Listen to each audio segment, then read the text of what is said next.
cukup panjang, namun satu poin yang akan saya bahas malam hari ini, kata Nabi SAW, sab'atun yudhilluhumullahu yawma la dhilla illa dhilluh. Ada 7 golongan yang Allah berikan naungan kelak di akhirat, di mana tidak ada naungan kecuali naungan Allah. Dan salah satunya adalah imamun adil, imam yang adil. Bapak Ibu yang dirahmati Allah, hadis ini turun dan hadis ini diucapkan oleh Nabi tepat di bulan suci Ramadan. Bulan Ramadan. Saat itu Nabi ingin mengutus seorang sahabat yang junior, namanya Mu'adz bin Jabal, untuk menjadi gubernur di Yaman. Dan Nabi sebagai kepala negara, Nabi melakukan tes and proper test dulu. Ada pertanyaan kepada Mu'adz bin Jabal. Apa pertanyaan yang Nabi sampaikan kepada Mu'adz bin Jabal radhiyallahu anhu? Ya Mu'adz, kaifa tahkum in uridta laka an tahkum? Wahai Mu'adz, bagaimana kamu mengambil satu hukum saat nanti kamu dihadapkan dengan permasalahan hukum? Itu kata Nabi SAW. Lalu Mu'adz mengatakan, ya Rasulullah, aku akan mengambil hukum yang pertama min kitabillah, dari kitab Allah, Al-Quran. Kata Nabi, fa'inam tajid, bagaimana kalau ternyata tidak ada dalam Quran? Kamu tidak bisa mengambil kesimpulan daripada Al-Quran.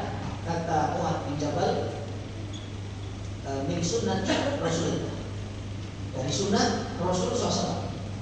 Fa'inam tajid, kalau dari sunnah Rasul juga kamu tidak mendapatkan yang Mu'adz. Apa kata Mu'adz bin Jabal? Aku akan mengambil istinbat di ro'i, dengan istihad. Tapi aku akan mengedepankan kepentingan umat. Jadi mengambil istihad itu mengedepankan kepentingan masyarakat, bukan kepentingan pribadi. Maka Rasulullah mengatakan, shadaqta ya Mu'adz, kamu benar wahai Mu'adz. Subhanallah. Al-Imam Ibnu Hajar Al-Asqalani dalam kitabnya Fathul Bari mensyarah apa yang disampaikan oleh Mu'adz bin Jabal, bahwa ketika mengambil satu hukum yang paling tinggi, kita mendudukkan satu hukum merujuknya kepada kitabullah, Al-Quran. Itu paling tinggi, Pak. Baru nanti sunnah Rasul SAW. Kemudian baru ijtihad. Makanya di negara kita ada MUI, ada fatwa. Di Mekah itu ada yang namanya Lajnah Daimah, ada muftinya di sana. Artinya hukum dari ijtihad ulama itu boleh, selama tidak keluar dari sumber yang paling besarnya Al-Quran dan Sunnah. Karena nomor 1 dan 2 tetap Al-Quran dan Sunnah ini kita pegang. Bapak Ibu rahmati Allah. Lalu Nabi memberikan pesan kepada Mu'adz bin Jabal. Subhanallah. Apa kata Nabi? Ya Mu'adz, yasir wala tu'asir. Ini pesan. Ketika nanti menjadi seorang pemimpin di Yaman, yasir wala tu'asir. Apa artinya? Mudahkan, jangan persulit. Sebagai seorang pemimpin, berikan kemudahan kepada masyarakatmu, jangan persulit rakyat. Subhanallah. Ini disyarah oleh Ibnu Hajar Al-Asqalani. Yang pertama, makna dari kata-kata yasir wala tu'asir. Yang pertama, la turaqi ash'ar, jangan naikkan harga. Yang pertama. Jadi pemimpin itu, kata Nabi, jangan menaikkan harga. Harga apa yang tidak boleh dinaikkan? Yang pertama, ta'aman, makanan, syaraban, minuman, matbakha, yang hubungan dengan dapur, urusan dapur, sembako. Kemudian orang kawan atau dikatakan kendaraan yang bergerak, termasuk perangkatnya. Ada BPM di situ, ada pajak di situ. Subhanallah. Ini bukan kata saya, kata Nabi SAW. Bermudah, jangan persulit. Yang pertama, jangan naikkan harga. Yang kedua, tarbiyah. Ya, atau dikatakan jangan permudah, jangan persulit.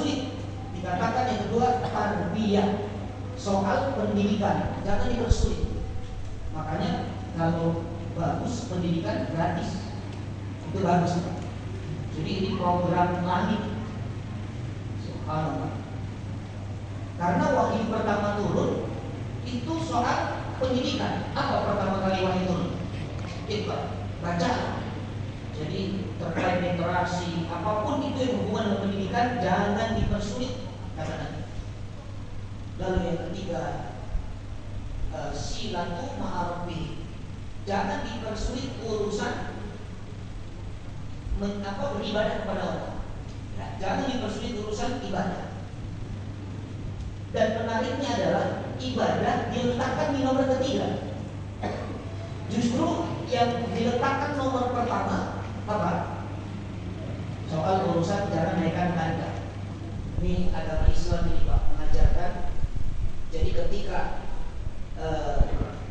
jangan berbicara permasalahan hukum tauhid kalau rakyatnya lapar.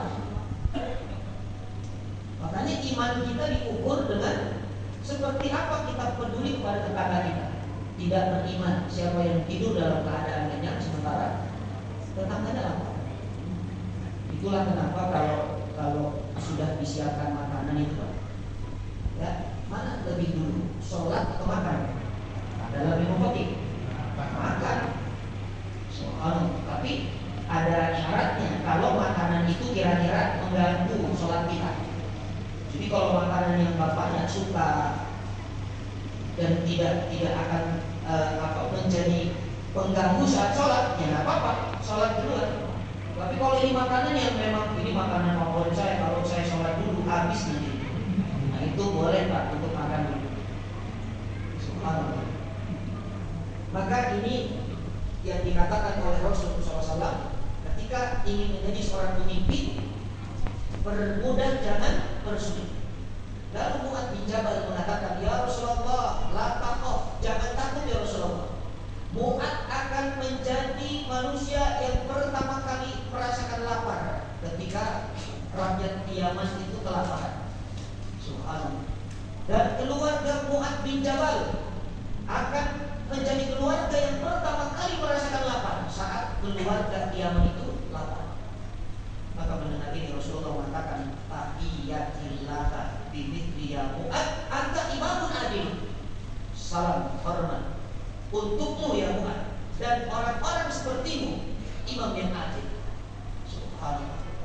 Jadi imam yang adil Pak mendapat salam hormat dari Nabi SAW. Bahkan Nabi mengatakan, engkau adalah bagian dari keluarga, kata Rasulullah SAW.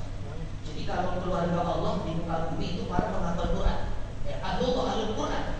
Tapi orang yang adil, imam yang adil, dia menjadi keluarga Nabi SAW. Maka mudah-mudahan Pak di bulan Ramadan ini bersamaan dengan perhitungan pilpres ini, semoga Allah karuniakan kita pemimpin yang adil. Amin. Alamin. Kita penutup dari kuliah singkat malam ini. Kita selama Ramadan pastinya lebih sering interaksi dengan masjid. Ya kan? Bapak ini tiba-tiba Ramadan menjadi ahli masjid. Subhanallah. Itu termasuk juga salah satu yang akan mendapatkan naungan. Qalbuhu mu'allaqun bil masjid. Hatinya terpaut dengan masjid. Ya, maka sangat sayang kalau seandainya masuk masjid itu dan niat iktikaf. Karena kata Imam Syafi'i, iktikaf itu lebih lama dari rukuk itu sudah iktikaf namanya. Kalau Imam Malik beda lagi, bertemu siang dan malam itu baru dikatakan iktikaf. Imam Syafi'i memudahkan kita. Maka masuk masjid, doa masuk masjid setelah wudu, salat sunnah wudu dan tahiyatul masjid, kemudian jangan lupa niat iktikaf. Masuk itu sudah iktikaf. Nawaitu an a'takifa fi hadzal masjid ma dumtu fihi sunnah dari lain. Aku niat iktikaf di masjid selama aku duduk di masjid. Jadi selama duduk Allah nilai iktikaf. Sunnah dari lain. Ya, kapanpun Pak silakan Ibu juga, karena ini adalah bagian daripada amal soleh. Apa itu iktikaf? Iktikaf itu berdiam diri secara bahasa. sewa iktikaf secara bahasa. Tapi secara fikih dalam agama iktikaf adalah al-lubsu fil masajid, berdiam diri menetap di masjid. Kan subhanallah, mudah-mudahan sekarang yang belum niat silakan niat. Sehingga setiap kali masuk masjid Allah berikan kita pahala iktikaf. Apa kehebatan iktikaf? Kata Nabi, orang yang beriktikaf di masjid seluruh pori-pori tubuhnya bersedekah kepada Allah. Subhanallah, seluruh pori-pori dalam tubuhnya itu mendapat pahala sedekah, lebih hebat dari sholat duha. Kalau sholat duha, ruas tulang kita yang 360 ini bersedekah, tapi iktikaf seluruh pori-pori dalam tubuh, termasuk selai rambut semuanya. Maka mudah-mudahan Allah jaga niat kita selalu meniatkan untuk iktikaf di masjid ketika masuk ke dalam masjid. Saya kira ini yang dapat saya sampaikan karena saya diberi waktu hanya 15 menit. Ya, kurang lebihnya mohon maaf. Jazakumullah khair ala husni istima'ikum. Aku minal quwwati wa la ilaha illa billah. Assalamualaikum warahmatullahi